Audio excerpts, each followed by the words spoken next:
everybody, and welcome back to BK's Bullets. Today we're going to review this Moon Knight Legacy trade paperback.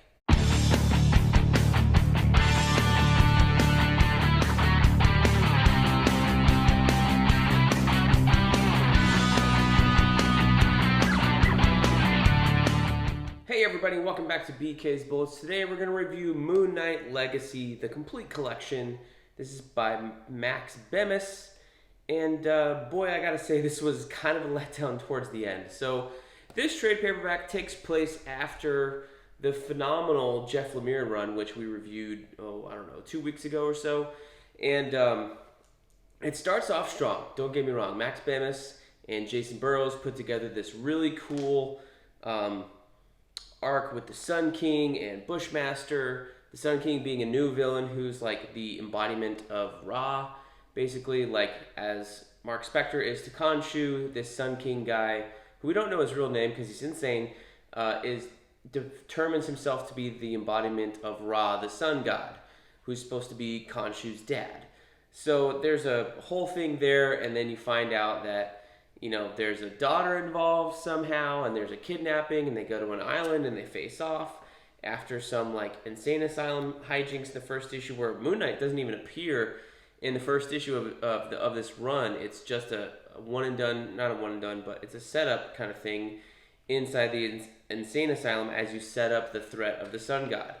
And I do remember reading this story years ago when it came out. I don't think I read the entire run, but I do remember reading the first couple issues of this arc, and then for whatever reason I jumped off. I don't think I ever got to the finale of this arc where you're on the island and, you know, facing off with Moon Knight and Bushmaster and Ra and Osiris and stuff. The Jason Burroughs art here is phenomenal. It's probably the best thing in this book. So that ends, and then you get this Greg Smallwood done one and done storyline called Origin, which is not really the origin of Moon Knight per se, but it's origin of Mark's trauma kind of thing is what they're trying to set it up as. And they introduced this guy, Ernst, who we thought was a rabbi, and turns out he's a Nazi hiding as a rabbi, which was kind of weird, and then is abusing other Jews, and Mark kind of like faces him as a little young boy, and then he escapes. So it's kind of like this lingering trauma. Then we have the most interesting issue in here. This is number 195, and this arc, I don't know who's drawing this particular arc, so let me look it up real here. Paul Davidson is a phenomenal artist, really, really cool. But this initial, like this one and done storyline, you have Moon Knight enter this consciousness of this guy. It's almost like this consciousness clay face kind of thing, and he absorbs people, and they all, when he absorbs them physically, they all absorb themselves into the consciousness, almost like this hive mind. So when Moon Knight gets absorbed, you have all of his consciousnesses or personalities in the same hive mind here too.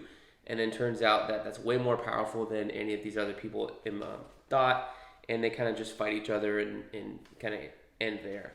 That was the most interesting issue. From there, we go back to Jason Burroughs and Ernst and try to figure out if there is some sort of like larger plot here. And that is all well and good until the end of, what is this issue? I think it was 198. There's like this cliffhanger where you have Purple Knight right here, and dressed in purple instead of white, which is kind of spelled out for reasons in the story. Looks like there's going to be a big showdown. And then you go to the next issue, and that's setting up the end of the arc, but there's no, you know, you assume that Moon Knight fought all these guys and won. But why is he back with Ernst and talking to him? And this whole like part here, it's not clear reading it for the first time whether he's in his own head or if he's in Ernst's head or if they're in the real world. There's some other weird supernatural stuff going on, and then the Sun King shows up again and tries to not be a villain and be on Mark's side, and then they go and revisit this other guy with the truth, and it's just like, man, this was so good up until 199, where they were going with Ernst and stuff like that, you know, secret society and things like that was so good. And so it just really falls apart. This whole book falls apart in the last two issues. The first arc is phenomenal. I really think it's really cool. Um, the origin story, origin with Greg Smallwood on art with the flashback to Mark Spector's childhood, really good kind of terrifying story. And then the smaller arc after that, with the consciousness Clayface thing, that's kind of cool. Not kind of, but it is cool. And it just falls apart when they try to revisit this Ernst character after that. So you're left with this book. It ends with Moon Knight number 200, and instead of being like a celebration of Moon Knight or revisiting other things like most legacy issues are, it's wrapping up this arc, but it's doing it in a way that makes entirely no sense. The ending feels rushed. They're just dropping off the Sun King at a insane asylum, and Mark Spector just leaves. There's no resolution, no like future path forward. It's almost as if, which I think is what happened, the book was probably canceled because sales were so low. I gotta say, I don't know if that's for a particular reason, maybe because Jason Burroughs jumped off, something like that. But even though he comes back on later on in the book, like maybe fans left once that Sun King arc was done because that was the most like straight up kind of superhero-y thing that was done with Moon Knight in a long time. And then once they decided that they weren't going to do that, maybe the sales plummeted and the book got canceled. I don't know. But this book starts off very strong and then ends with a whimper. And I gotta say, having read Jeff Lemire's run, which had a beginning, middle, and end, and was mapped out entirely, to read this, and I know this wasn't like orchestrated in the same way, probably to have a beginning, middle, and end, because it definitely doesn't read that way. Maybe there were some longer plans that Max Bemis was going to do, but to only have 2 arcs here and just have the second one just fall apart is really just a bummer to read when you're enjoying that first half of this book so much. So could I recommend Moon Knight Legacy to a Moon Knight fan or a new Moon Knight fan who's watching the Disney Plus show? No, honestly, I don't think so.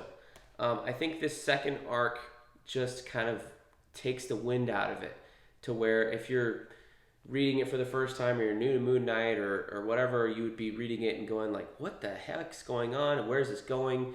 And by the time you get to the last 2 issues, you're kind of just like, you might be like me and just kind of paging through them, reading them quickly to get to the ending, as opposed to really reading them like excited to where they're going. But because no groundwork has been laid, because it just comes out of a left turn that you're all of a sudden in Brooklyn when the last issue left off with this cool cliffhanger, it just kind of dissipates itself right away without continuing on that storyline.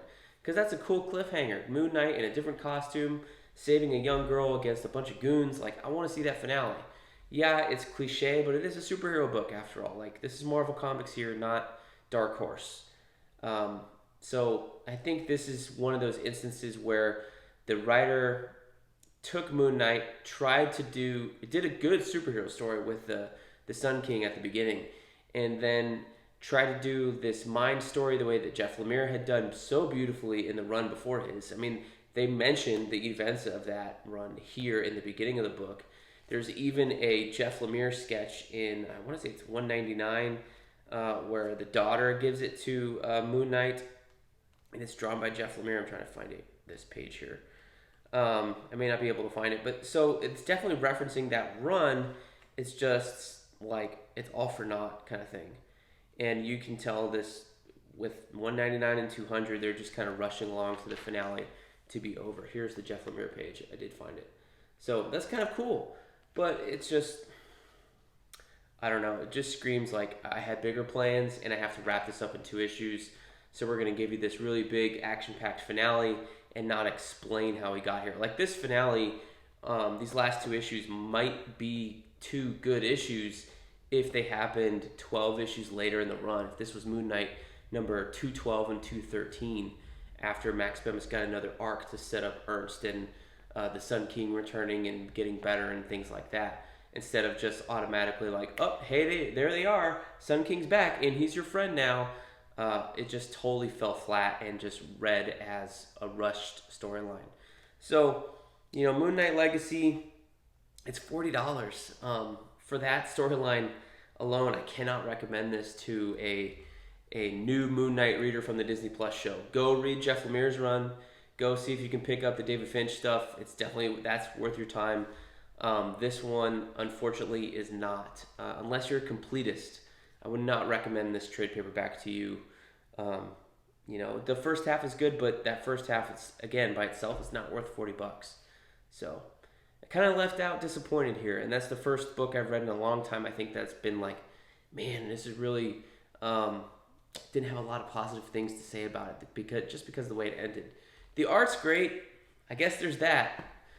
It's too bad that the writing was cut. It's painfully obvious that the writing here was cut short because the writing here is so consistent and so good through the first 2/3 of the book. But by the time you get these last 2 issues, it just is like, just has the wind taken out of its sails, and you're just rushing to this climax of a finale that it was not earned and had no setup for at all. And you're just kind of scratching your head like, I kind of liked where the last issue was going more than whatever this is doing. And I think the changing of artists too, Jason Burroughs does like the first 6 issues here and is solid, and then they get the other guy, Paul Davidson, to do 199, and then he's also doing 200. And he's a great artist. I do enjoy looking at his stuff. It just doesn't jive, I feel like, with the story they were telling before then. It was awesome when Paul Davidson was doing that weird collective consciousness storyline. That made sense, but the superhero antics, he's just a little too Jeff Lemire, I guess. A little too indie to really pull off the superheroics. Although his art is a lot of cool, fun stuff and cool to look at, it just does not jive with the rest of the storyline in here. So I think it's a mismatch of artists. I think the same thing happened for me to Batman Under the Red Hood. You have Doug Mahnke all over that book, and then you had the guy who came in for the last 2 issues there to save the book and get it out on time before Infinite Crisis had everything jump ahead 1 year later. And that book fell apart for me because the art there too. So, while it has great art, it's not a fit for the story, and in comics, you got to have the right art for the right story, I feel like, a lot of times. So, unfortunately, I can't recommend it. So, there you have it. That's my thoughts on Moonlight Legacy. If you disagree, let me know down below in the comments. Let me know why. Why am I wrong? What's the real story behind this weird rushed ending? I want to know down below. So if you know, let me know. If you're Max Bemis, let me know down below what the deal was. Because, man, I thought you had a really, really strong start up until the very last 2 issues here with 199 and 200. So sorry about that. But everybody can all be winners. So let me know what you guys think of this book, and we'll see you guys next time in the Funny Pages.